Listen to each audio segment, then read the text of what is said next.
time for the Evan Russo Show on AM 1420 WBSM. I do have the new spokesperson from Baby Safe Haven, New England, on hold, and we are going to talk to this wonderful young lady and tell everybody about the Baby Safe Haven law. You remember the law that we passed and we talked about and brought up on the air. Right. Well, the Baby Safe Haven, New England has a new spokesperson. And she's going to join us in a minute or two. Okay. So I think I'll cover everything. If I don't, by all means, if you want to ask this nice lady something, please do. She's at another radio studio somewhere in Massachusetts. Oh, my goodness. And that's all they're getting from me. I'm not giving out their call letters. Can't do that. But why don't we bring her on? All right. The new spokesperson for Baby Safe Haven in New England, Miss Renee Marcou. Good morning, Renee. How are you? I'm great. How are you? All right. The voice you heard with me is Jack Peterson, one of our WBSM news reporters here, who does the news here for many, many years. Hi, Jack. Hi, Renee. Tell me, Renee, first, if you could, we'll start right from the beginning so people have a clear view. What is the Baby Safe Haven law that was passed here in the Commonwealth of Massachusetts? Well, we can all remember the tragic stories about babies being found dead in a duffel bag or found clinging to life outside of a church, or newborns being found dead in college dormitories. Well, since the passage of the Baby Safe Haven law in Massachusetts in 2004, women can safely surrender a newborn up to 7 days old. At fire stations, hospitals, where can they surrender this infant? They can surrender the baby to a fire station, a police station, or to a hospital to a staffed worker. I remember the law, and I remember reading about it a couple of years ago, and I know all the horrific cases that you just mentioned all too well from my past career. Does the Safe Haven law also include places of worship? No, it does not, no. Just those 3 places. Do the people who bring the babies to these locations, do they physically bring the babies into the location? I mean, they don't just drop them off on the front step and take off. No, you have to bring the baby right into the location to a staffed worker with no questions asked. So no name, no address, no Social Security, no DOB? No, it's not a forced thing that the woman has to do, but the 6 babies who has been surrendered in Massachusetts, who had used the law, they have given information for medical purposes and, hereditary. You said only 6 have been turned in? Yes, but up to 50 women has used the hotline for counseling for either a parenting plan or an adoption plan before they even had to use the law. And I'm gonna talk to you about the hotline.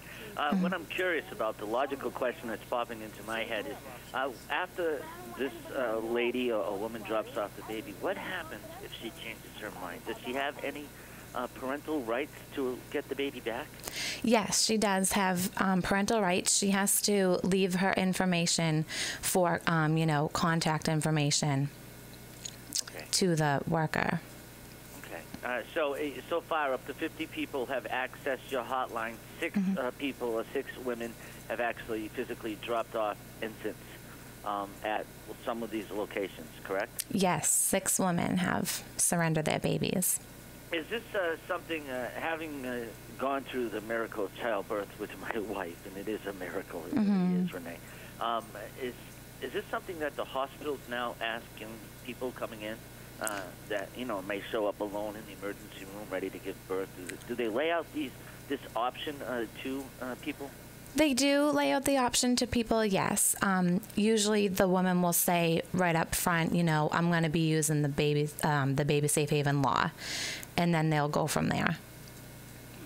Interesting. All right. How did you become involved as the spokesperson for Baby Safe Haven?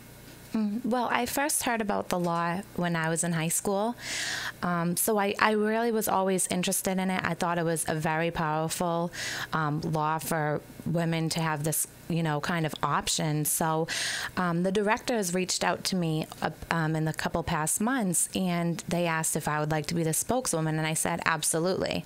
I think it's great for women, men, everybody to know that there is another option out there, and that you don't have to abandon your baby. There are places and people who are taking your newborn. So without a doubt. I have someone from the listening audience calling in. Are you up for a question from the general public, Renee? Sure. All right. And for the person on hold, I know you can hear my voice. This is a question for her. Great. If not, then I'll put you back on hold. But let's bring them on here. Good morning. You're on WBSM. Did you have a question? Yeah, I do have a question for her. Please. Family health history may be vital to the infant's lifetime medical needs as they go along. Do those dropping the infant off give such information? They can, yes, but they're not forced to. I would think they should be forced to. It could be vital down the road. Under the law, they don't have to. Well, it's time to change the law. Okay, thank you. Opinion. Yeah, that's all right. And I can understand with the amount of diseases and medical history that it would be vital to an infant and a child's life as the child is coming up.